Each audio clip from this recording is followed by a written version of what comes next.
Rob and Slim Show. We're back. We're back with comedian Chris Cope, correct? Yes, that's me. How you doing, Chris? Dude, it's finally it's nice and cool in Los Angeles again, so I'm sitting outside enjoying it. Oh, is it? Yeah, I know you guys had a brutal summer, I think. Dude, the heat wave we had last week was one of the... I mean, I'm from Florida, and I was legit like, I'll go back to Florida, I'll deal with Irma, I don't care. Wow. I'm sick of it. Yeah, it was hot, man. You don't sleep, like, even if you have your AC on, you don't sleep good. It's like that kind of hot. Oh shit! Because I was wondering, I don't know, like, is it as humid? Is it like the heat different out there? Everyone says, "Oh, but it's not as humid." I go, "But when it's still over 100 degrees, I don't care." Yeah. What the humidity factor is, it's still hot as hell. Did you lose any weight with it so hot? No. No. No, I mean, I still make sure I was well maintained. Nice. Oh man, when did you move to LA? How long have you been out there? But actually, this month is 4 years.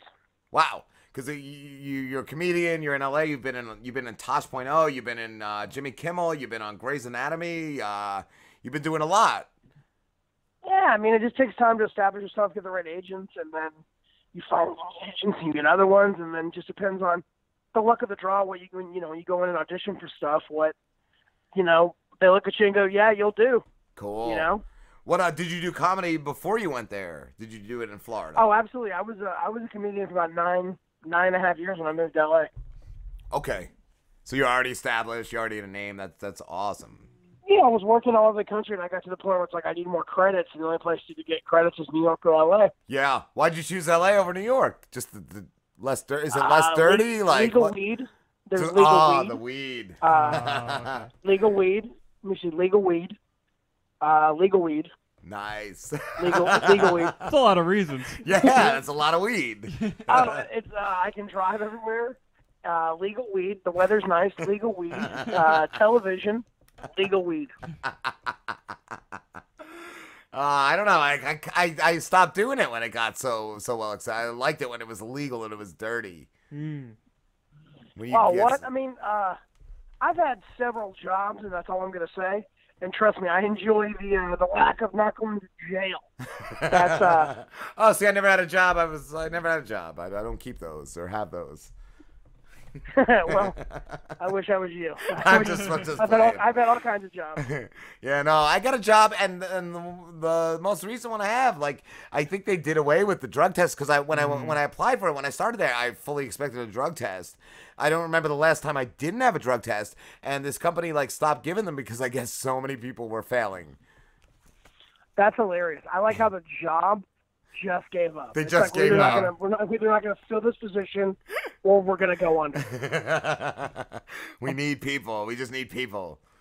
I'm pretty sure like most of the places that do still do like the drug test, they don't even test for weed anymore. That's what I was going to say too. I think they just test for like certain levels of shit. Yeah. When I was waiting tables at this barbecue joint, and where we have like our pre-shift meeting in the back of the house, and the manager comes back and goes, "Okay, guys, we're going to start doing drug testing." And then everyone just started laughing and looked at me. But for waiting, I would not figure that would be a job. Waiting tables, and I'm like, and I literally, when they looked at me, I was like, "You guys realize you're going to lose your entire staff, right?" Yeah. And they kind of came to the sense, and they're like, "All right, new hires." I'm like, nice. You're never gonna get it. I mean, yeah, you're not gonna get any. Dude, I've worked in like places like restaurants where they're drunk or high while they're working. Like, I think you have to be to work in that industry. It's ridiculous that they'd even think that. Like, I mean, I guess in theory, you know. In theory, it makes sense. It's like it's communism. You know, it makes, drug tests help, but the guy's working a double. Let him be stoned. Yeah, right. That's the only way he's getting through that. Yeah. That's the only way he's getting through that is stoned. Yeah, man. When he gets stiffed by fucking, excuse me, can I say that? Yes, say whatever you want. Oh. I feel like this conversation would be a lot shorter if I hadn't. If I couldn't. You guys have been like, all right, that was comedian Chris Cope checking in with us. Great talking to you, He's no Chris. longer allowed back on the show. Yeah. And we just got fined. Cope cost us some money. All right, well, fuck him. Fuck him in the ass. But yeah, dude, I'm so glad I've been able to support myself with being a comedian and actor since then. Because at my age now, I couldn't do a regular job. I just don't have the patience for humans anymore. How old are you? I'm 8. Whenever someone asks me that, I always say 18 to 25. Nice. That's the thing in Hollywood, man. You don't want to give away your age. Oh, I mean, yeah. let's just say if you look close enough in my hair, you might be able to spot a couple gray ones. Oh, man. See, I just figured you were right out of high school. See that sweet boy on stage. Well, I got a baby's face. Yeah. You know, with a devil's heart. That's what I always try to say. Tell people. Baby's face with a devil's heart. Nice. How long did it take you to become a headliner, Chris? Well, I started, I would say right around 9 years. Some guys get to it a lot faster, you know, but it took me about 9 years. I was working in the South primarily. I would say at a certain point I was able to middle kind of all over the country, and then I was like, the money's no different working in Montana than it is Tennessee. And Tennessee's a lot closer to my house. Oh, wow. See, I figured maybe, different locations were more money. No, I mean, they just, cause I would say the middle acts, the second comedian to go up on a professional show, it's almost a regional spot now because, you know, the club only pays $400 for a week, and sometimes they don't offer a hotel. It's like, well, how are you supposed to live on that? So obviously, these are guys with other jobs that are able to, you know, work a tri-state area. And when I got to the point of not wanting to go to Montana for the same money, I started pushing to headline the clubs that were bringing me back often as a featuring. And a lot of the kind of blocks that I ran, roadblocks I ran into was, you don't have enough credits. You don't have any credits. Oh, wow. You know, guys were headlining that didn't really have the time, but they had the credits. And I was like, well, time to go to LA. Okay, cool. What do you have any upcoming projects you could talk about? Yeah, I just taped a thing that should be airing on Netflix, hopefully by the end of the year. It's called Inside Joke with an Asif Ali. He's on the show Wrecked on TBS. It's like a half stand-up, half interview. Cool. Type show. That's awesome. Yeah, just shot a feature film, and I'm shooting another one in October in Florida, if it's still there. Wow. How's it holding up? Man, it's funny because half my family's evacuating, and the other half's just like, you know what? Fuck them. We're staying. We don't give a shit. Yeah. And the way it's looking now, the hurricane might scrape the east coast of the state and kind of just head up and give the Carolinas some flooding. Yeah. But, yeah, I mean, because most of my family's in Florida, so I always get, everyone in my family, I've been through 10 hurricanes in my life. Wow. So, I mean, I know the fear and the protocol, and you never know because they'll tell you, oh, it's going to go this way, and then the day before, it's like, nah, it's not. It's coming for you. Why would you leave Florida? It's so action-packed. Like, anytime you Google Florida, man, there's just such a great story. Such a great story. The thing is, that's what the state gave me the character that I needed, you know? But at a certain point, it's like, do I want to keep stealing batteries? Do I want to keep stealing airbags? Keep doing meth at Walmart? I've never done those things. Yeah. That's what they need. Seems like such a white trash job. Medical meth. That's what Florida needs, is medical meth. Yeah, that's what we need. We need people to be medicated with meth. I mean, Hitler did that, man. Calm down. I didn't want to go that far. Yeah, he gave the German soldiers methamphetamines. Did he? World War II. Wow, I did not know that. I was gonna say, isn't your last name German though? Yeah, I mean, not that I have a joke in my act that brings that up, but no, my full last name is German. I'm just a big history nerd. That's kind of my side thing, you know. I don't go out and party anymore. I'd rather go home and watch a documentary for 2 hours and just rip the bong 30 times. I like to get so high I forgot what I watched at the end of what I'm watching. But you have all this new knowledge. And you're like, you didn't learn anything. Yeah. Yeah. This whole new knowledge that I hold on to for about 8 seconds. And then randomly comes up in a radio show. My brain's like, hey, you know, Hitler loved meth. I heard he had a nicely deformed penis, too. Like, I heard the dick hole was all fucking mangled and shit. I mean, when you look at that guy, does he look like anything's put together right? No. Couldn't manage a haircut, couldn't manage a mustache. Everything was fucked up. This tells you how depressed the German people were. They're like looking at him going, oh, fuck it, what's worse? We love this guy. Let's put him in charge. Well, I don't think they put him in charge. Maybe a little I'm a little generous. He just kind of showed up like, I've got all these guys with guns, and okay, I'm the president. Yeah? The Führer. Yeah. Even well, that's funny. Oh, sorry, I got a historical tangent there. I saw, Chris, your album. How long has it been out? What was it? White Trash Supercomputer. Let me see. It came out on July 14th, so just a little over 3 years now. I'm almost to my next one. I've got about 20 more minutes to write. Cool. And it's got to be good. So 20 more minutes, and I'll have another one. Wow. Then my goal after that, if I don't have my own, if I don't have anyone interested, I'm going to film my own special, and then try to sell it to like Netflix or Hulu or whatever. Yeah. Because I'd much rather fund it myself. That way the profit's all mine, and I have creative control over my product. I'd hate to tape something and have it edited together in a way I didn't like. Yeah. You know, that's the one thing I'm realizing the more I'm out here. It's the more you control your own stuff, the more you control your own destiny. Yeah. I just did not have control. I tried to pick up a box of Cheez-Its, and the entire bag fell out, Chris. There's Oh, my God. Cheez-Its all over the floor. Do you guys want me to call back? No. We have an intern. It sounds like you need two people to, because you don't want to start grabbing handfuls of it because it'll crush everywhere. You got to pick them up individually, which makes you feel even more like an idiot.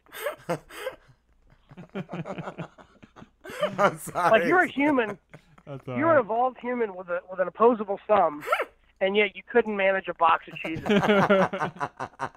do you want to try to get cheeses from some of the other? No, I don't want to even try answering that. I have 3 boxes of cheeses on the table. He put them out here to tempt me, and I just. That's funny. Just, you know what? Be like, listen, man, who needs a serving bowl? The table's clean. The floor is fine. Yeah. Fuck these cheeses. That's some country shit right there. Y'all eat off the floor, kid. Oh man, yeah, I wanted to make you feel like you were at home, Chris. I just figured I'd dump some cheese. Thank you. On the floor. Can you put a cigarette on my back, please? Yes. Yes. Oh fuck. Oh god, that's great. What's the craziest thing you've ever seen, Chris, performing stand-up? Okay. So I had a woman heckling in this comedy club, and we're going back and forth, and I've gotten to the point where I'm kind of fed up with, like, just kind of shutting her down because she was so drunk. She wasn't like, it's like someone you keep punching and they keep getting up. It's like, dude, at a certain point, know your beat. Yeah. And I called her the C word. Ooh, I love that word. I know, but in comedy, that's kind of like when you're dealing with a female heckler, that is the atomic bomb. Oh, that's like a big no-no. Wow. That's when the you first drop thing that, I would you say. run the risk of losing the entire room. And I think it'd be the first thing I was like, ma'am, you're being a real cunt right now. I don't appreciate it. She goes, what? Fine. Then you know what? I'm leaving. And there was a pole that, like, it was like a support pole in the room. They kind of sat the chairs around it, so it really didn't obscure anyone's view. She gets up and takes 2 steps and walks right into it. I mean, steps into the motherfucker. And falls completely back. I mean, pancake batter back. That's amazing. Her head makes a thud. Her husband is, like, screaming, get in the ambulance, like, because he's shit-faced. Get in the ambulance. And the thing is, I still had 30 minutes left to do. I would have started, like, humping her. I would have jumped down and just started humping her. No, like... because what happened was, so anybody within a few tables bolted up and tried to help. You know how humans are. Yeah. They want attention. They suck. So I'm just kind of standing up there like, do I continue? Do I try to just go into my bed about my parents? Like, do I do this? And the club manager comes up and he's like, folks, we're going to stop the show. I think, and gave everybody free tickets. No one gets refunds in comedy. They all get free tickets to another attempted chaos. Did you think you were fine? Like, did you think you were fucked after that? The manager goes, although me and the manager did get into it a little bit outside. He's like, you didn't have to call her a cunt. And I was like, you also didn't, I go, He goes, "You're the color cunt," and I was like, "You should have been policing your rooms. It should never have gotten that you far." could have got her the fuck out of there. Yeah, until it got to that point. Exactly. It's also not your fault calling her. What it was the comedy club was not doing well, and I think they were just afraid of kicking someone out because a lot of clubs are like, well, if we kick out someone, they'll go online and they'll complain, Yeah. and we'll lose business. But I'm like, well, what about the other 100 people that paid for a show that didn't want to hear some drunk woman state her opinion? Yes. Yeah. You know, so it's kind of a double-edged sword. I've seen a lot of comics just put the microphone down and walk off stage. Wow. If a woman's like, if there's a heckler and you just don't want to deal with it, because it's not your job to deal with these people. Drunk women really go. That's what I heard. It's always the drunk woman that are like the hecklers. I mean, yeah. That's a very that is you know you don't want to generalize obviously because that's nowadays people will crucify you for that. But oh no, I'll generalize all I want. There's too many drunk cunts. you can say it.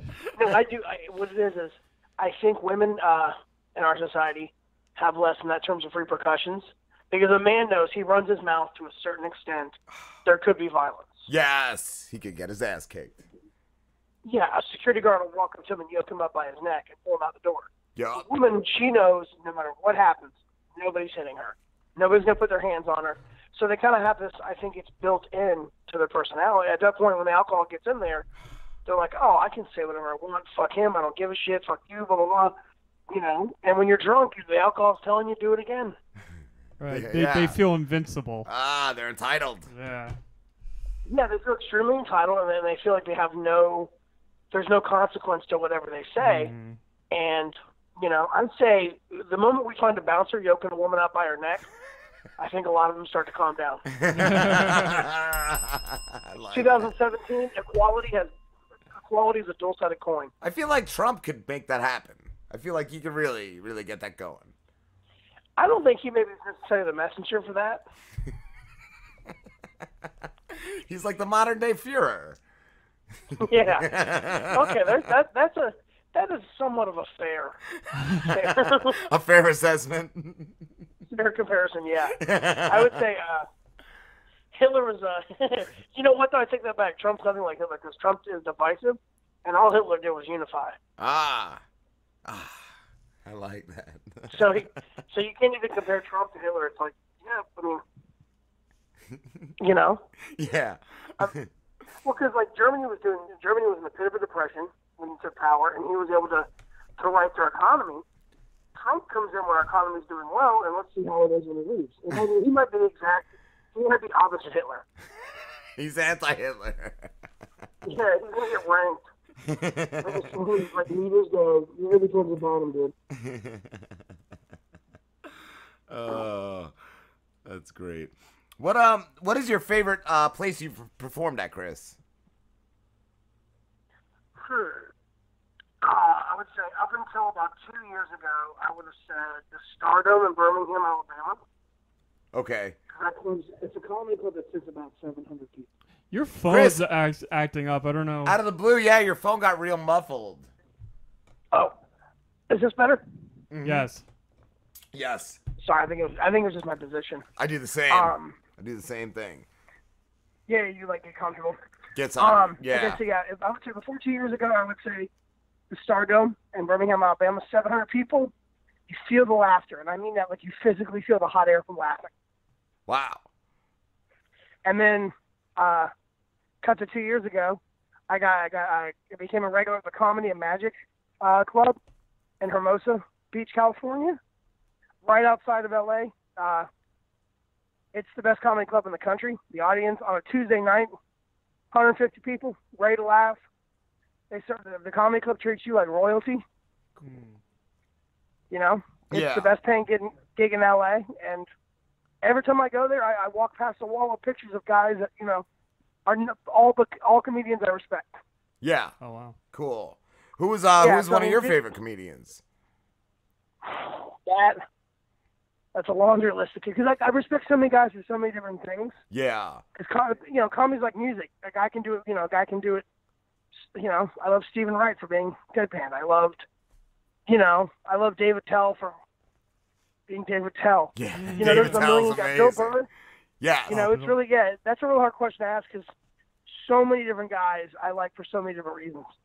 Yeah, they all do, like the ones that stand out do their own thing, and they can't really be compared to. Yeah, they other have their own people. personality. You know, like when you hear Bill Burr, he's Bill Burr. Yep. Yeah.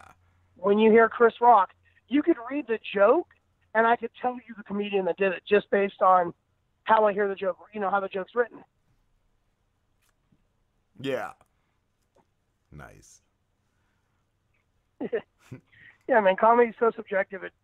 It's hard to pick a favorite, but I can pick you 100 favorites. Nice. What Yeah.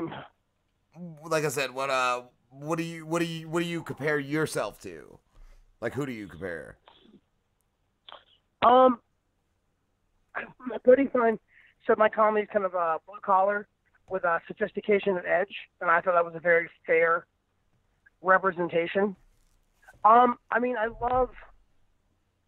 know, like I guess because the way I get a little bit of John Panette, I would say with the self-deprecating, I get a little bit like Rodney. I love you know, Rodney. and it just, yeah, I love Rodney too. Who doesn't love Rodney? I mean, that's the thing. He's one of the most beloved guys in comedy. I read his biography, and there were so many different people that wrote like really sweet. And I mean, Jim Carrey said he's the funniest carbon-based life form I ever met. Wow. You know, and I mean, it's just, yeah. I mean, I would say if anything, I'll try to emulate Rodney. I'll try to wear the same clothes on stage, like he did, just because I'm lazy. It's just like, oh, this works. I'll wear this again and again and again. And like, you know, I wore the same shirt on stage. I think like 5 years straight till I got too big for the shirt. Nice. That's good. Yeah, man. Nice. Chris, we're going to wrap this up, dude, because I got to clean some Cheez-Its up. But where can everybody find you? Everything to find me is really easy. It's all Chris Cope Comedy. Twitter at Chris Comedy. Instagram at Chris Cope Comedy. And you guessed it, ChrisCopeComedy.com. Awesome. Thank you so much, brother. Dude, man, thanks for letting me on, guys. You guys were a lot of fun. You're awesome, bro. Awesome. Have a good night, guys. You Later. too. Take care, Chris. Later.